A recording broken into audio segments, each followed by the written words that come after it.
Buenos días, agradecer a quienes nos escuchan, a quienes nos siguen, la presencia en esta rueda de prensa que tiene como objetivo fundamental explicar una iniciativa que Nueva Canaria, Bloque Canarista, ha registrado recientemente sobre la necesidad urgente de modificar la Ley Canaria de Vivienda. Bueno, esta proposición no de ley, parte de dos ideas, de dos principios fundamentales, que es que, en primer lugar, la vivienda es un derecho básico, un derecho fundamental, y el segundo elemento es que la vivienda es un derecho social.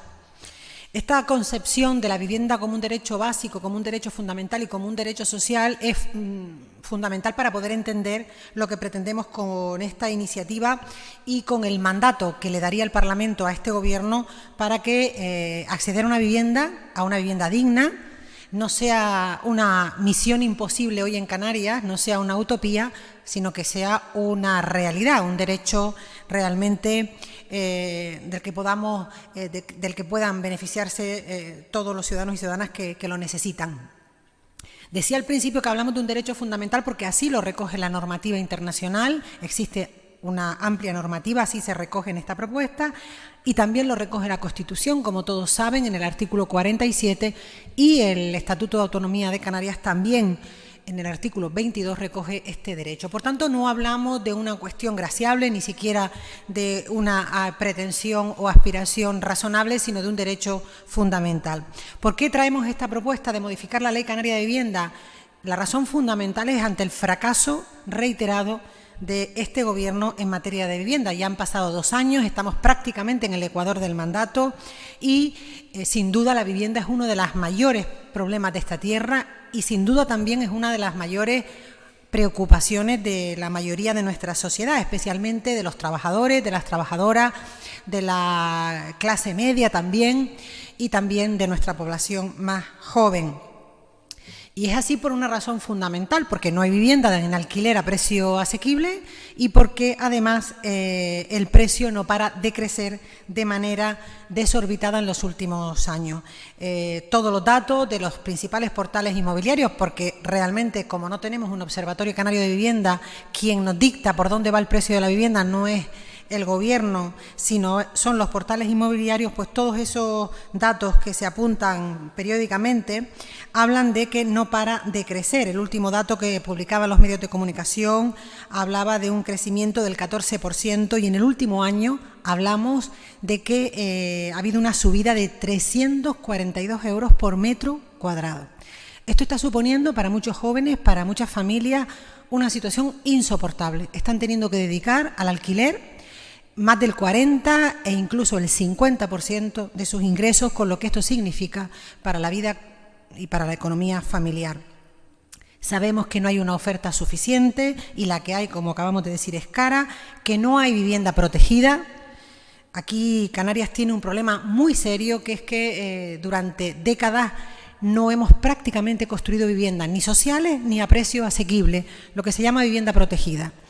Pero es que en los últimos 20 años somos la segunda comunidad que menos vivienda social hemos construido, es decir, para la gente con menos recursos. A esto se le suma lo que venimos denunciando de manera reiterada, que es que en Canarias se mantienen hoy vacías, según datos del Instituto Nacional de Estadística, es decir, datos oficiales, 211.000 viviendas. Por supuesto, también todo este problema se ve tensionado, se ve agravado por un hecho que es el aumento de la vivienda vacacional, sobre todo en las ciudades de gran población, en las grandes urbes e incluso en los municipios limítrofes a esas urbes o en zonas turísticas. Y ya diríamos, para convertir este problema en un problema aún más grave si cabe, el auge incesante de compra de vivienda por parte de extranjeros. Ante todo esto, la lista de espera, es decir, la lista de personas que están en el registro de demandantes de vivienda pública, lejos de decrecer, lejos de disminuir, aumenta. El dato reciente es que ha aumentado en 2.321 personas. Hoy hay 27.500 canarios y canarias esperando por una vivienda y además en los últimos años el crecimiento es aún más grave, ha crecido 10.500 personas. Muchos pensamos y muchas que este dato además no refleja la realidad, es decir, que son más de 27.500 los canarios y canarias que necesitan hoy una vivienda a un precio asequible. Muchos se dieron de baja o se han ido dando de baja periódicamente de esta lista ante la falta de respuesta y ante la falta de vivienda. ¿Qué ha hecho el Gobierno en estos 2 años? El Gobierno de las dos derechas canarias, el Gobierno de coalición del Partido Popular.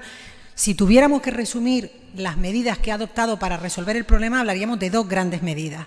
Por una parte, declarar la situación de emergencia habitacional y aprobar un decreto de medidas urgentes, que como saben es un decreto que se aprobó en el año 24, hizo 1 año de su aprobación recientemente, un decreto que ya denunciamos hace 1 año, por eso votamos en contra, que era un decreto ineficaz, porque además no ponía o no impulsaba medidas realistas que resolvieran el problema grave para acceder a una vivienda a un precio asequible. Entre otras razones porque es un decreto más pensado para promover la iniciativa privada y la vivienda libre que para promover la iniciativa pública y la vivienda protegida. Y el segundo, o la segunda gran medida que en este momento está impulsando el Gobierno, utilizando la excusa de la crisis habitacional, es modificar el REF, el régimen económico y fiscal, para introducir un cambio que significa que la RIC, la Reserva de Inversiones de Canarias, se pueda materializar en compra de vivienda. Para que nos entendamos todos, se trata de que el ahorro de los empresarios en materia fiscal, el ahorro de impuestos, lo utilicen para construir o para comprar viviendas inacabadas y luego, durante 5 años, estarían obligados a alquilarlas. Nosotros nos hemos opuesto por 2 razones. Primero, porque no hablamos de vivienda protegida. Es decir, no estamos hablando de una vivienda que se pueda dedicar a la población que lo necesita a un precio límite, a un precio topado, porque eso ya lo permite el actual régimen económico y fiscal, sino que estamos hablando de vivienda libre, que nadie va a controlar el precio que saldrá al mercado y que a los 5 años además estará liberada para seguir engordando la burbuja de la especulación y de la burbuja inmobiliaria, como ya pasó en el pasado. Hay que recordar que esta medida ya estuvo en marcha en Canarias y se cambió en el año 2007 porque lo único que hizo fue agravar el problema y, como digo, aumentar la especulación. Que nosotros, el Gobierno y el señor Clavijo, continuamente nos apela a la oposición a que presentemos propuestas. Nosotros en materia de vivienda no hemos parado de presentar propuestas. En estos 2 años le hemos presentado primero una propuesta que tenía que ver con ponerle tope, por ponerle techo al precio del alquiler, declarando las zonas de mercado residencial tensionadas. El Gobierno dijo que no, desviando la atención y poniendo el foco y la responsabilidad en los ayuntamientos. Ahora el Ayuntamiento de Las Palmas ha hecho los deberes que le ha marcado el Gobierno, ha hecho un estudio del mercado oferta-demanda, de la situación habitacional del municipio de Las Palmas de Gran Canaria y ha pedido esta declaración y el Gobierno ahora responde que no cree que esta medida funcione, cuando eso es rotundamente falso, porque estamos viendo que en los municipios catalanes donde sí se aplica está bajando el precio del alquiler y al revés, en aquellos donde no se aplica está subiendo. Por tanto, nos votaron no a la declaración de zonas de mercado residencial tensionado. Y luego nos votaron no a un programa que buscaba incentivar y fomentar el alquiler seguro, que es el Programa Canario de Vivienda Vacía, una fórmula de incentivar al propietario a que con garantías legales, con garantías jurídicas, con garantías de que va a cobrar la nómina, diríamos, o el alquiler mensualmente, la pudieran alquilar, y han dicho que no. Por eso hoy creemos que ya no podemos seguir poniendo tiritas al problema, creemos que es urgente que el Gobierno modifique la actual ley, primero porque el problema es un problema complejo, es un problema con muchas aristas y por tanto se debe abordar de forma integral y esto requiere el cambio integral del marco normativo para abordar todas las dimensiones del problema. En segundo lugar, y muy importante, porque la ley actual, la Ley 2/2003, es una ley que tiene 21 años. Y por todo lo que he dicho y las razones que todos conocemos, sabemos que es una ley que ha quedado obsoleta. La situación de la vivienda no tiene hoy nada que ver con lo que ocurría hace 21 años. No existía este nivel de precios, tampoco existía el problema de la vivienda vacacional, no existía el problema agravado de la vivienda, de la compra de vivienda por extranjero. Por tanto, creemos que hay razones de sobra para actualizar la ley. Y en tercer lugar, y también importante porque hay un cambio legislativo a nivel estatal, la modificación de la Ley 12/2023 del Gobierno de España sobre el derecho a una vivienda, que aporta soluciones, como por ejemplo la declaración de zonas tensionadas, que podría contribuir a la solución del problema. Por tanto, creemos que hay que cambiar la ley. Sería un trámite parlamentario y, por tanto, todos los grupos podrían hacer propuestas, pero ya nosotros hemos avanzado los grandes ejes que entendemos que debe incorporar esta ley, fundamentalmente 9 ejes, y como digo, sin que esto sea un obstáculo para que se pueda presentar otras líneas de trabajo. El primer eje, que para nosotros es fundamental, es el reconocimiento de la sociedad canaria y, por tanto, del Parlamento, de que la vivienda es un derecho subjetivo. Esto es una cuestión que los vascos la tienen aprobada desde hace años. ¿Y qué significa que la vivienda sea un derecho subjetivo? Significa que es un derecho que las administraciones, en este caso la comunidad autónoma, está obligado a prestarle al ciudadano. Es decir, que el Gobierno de Canarias tiene que darle a aquel ciudadano que cumpla los requisitos establecidos o una vivienda o una prestación económica de manera subsidiaria. Insisto, esta es una medida que extrapolamos del Gobierno vasco, como sabemos, puntero, el País Vasco, en materia de vivienda y en respuestas realistas al tema de la vivienda. Por tanto, nos parece este uno de los elementos sustanciales de este cambio normativo, la vivienda como un derecho subjetivo.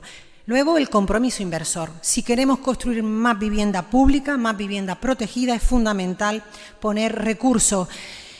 Tenemos décadas de desventaja con respecto a otros territorios.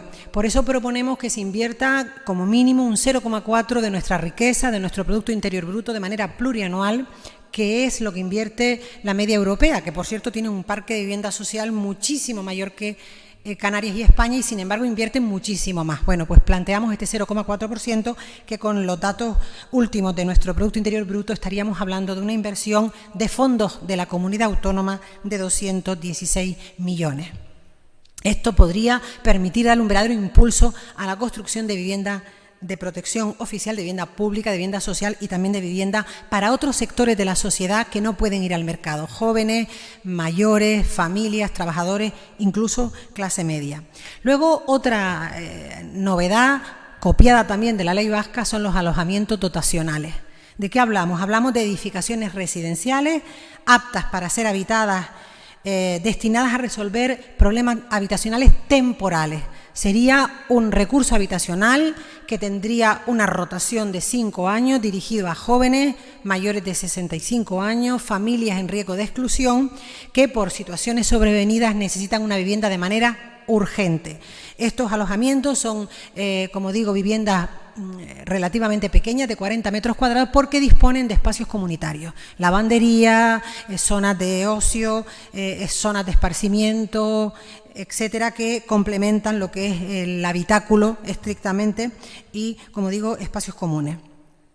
Por supuesto, esos recursos que decíamos antes que eran importantes se tienen que destinar a ampliar el parque de vivienda pública, pero eso no va a ser suficiente, porque sabemos que la construcción de vivienda pública requiere de un proceso y requiere de tiempo. Por eso proponemos también que para ampliar el parque público de vivienda se ceda de manera obligatoria las viviendas vacías de grandes tenedoras, tenedores en zonas tensionadas, y que se apliquen recargos del IBI a esos grandes tenedores que mantienen sus viviendas vacías. Sabemos que hoy en Canarias hay fondos buitre, entidades bancarias que siguen manteniendo viviendas vacías, muchas de ellas productos de aquellos problemas de desahucios obligados de la otra crisis. Esas viviendas que están hoy vacías, lo que planteamos en esta ley, como digo, ya hay antecedentes, es expropiárselas de manera transitoria o una cesión obligatoria de manera transitoria, con un canon, evidentemente, que pagaría la Administración a esos grandes tenedores, para que puedan ponerse a disposición de la gente sin recursos. En definitiva, lo que planteamos es una nueva ley, que creemos además que se tiene que tramitar de manera urgente, y por eso proponemos que en 6 meses el Gobierno inicie este cambio normativo y que entre en este Parlamento, para después, con todas las mejoras que podemos hacer los grupos parlamentarios, pues salga un texto legislativo que de verdad responda al que sin duda es hoy uno de los mayores problemas que tiene la sociedad canaria, que está poniendo en juego, yo diría, la cohesión la cohesión social, la cohesión territorial, que está hurtándole la oportunidad de emanciparse y de desarrollar su proyecto de vida a muchos jóvenes. Hoy un joven que tiene un trabajo, que cobra entre 1.200, 1.500, 1.800 euros, no puede acceder a una vivienda, salvo que sus padres se la presten o salvo que vivan en el núcleo familiar y por tanto no pueden desarrollar su propio proyecto de vida. Esto tiene consecuencias no solo desde el punto de vista de la emancipación, sino también de lo que es el desarrollo comunitario y el desarrollo de una población que aspira y que quiere a tener mejores niveles de calidad de vida y mejores niveles de, diríamos, autonomía personal y autonomía colectiva. Esperamos que el Gobierno sea sensible a esta propuesta. Si de verdad le importa el problema de la vivienda, que deje de tomar medidas que son parches o que deje de utilizar el problema de la vivienda como excusa para poner en marcha otras medidas más especulativas y que responden a otros intereses que nada tiene que ver con resolver la emergencia habitacional. Gracias.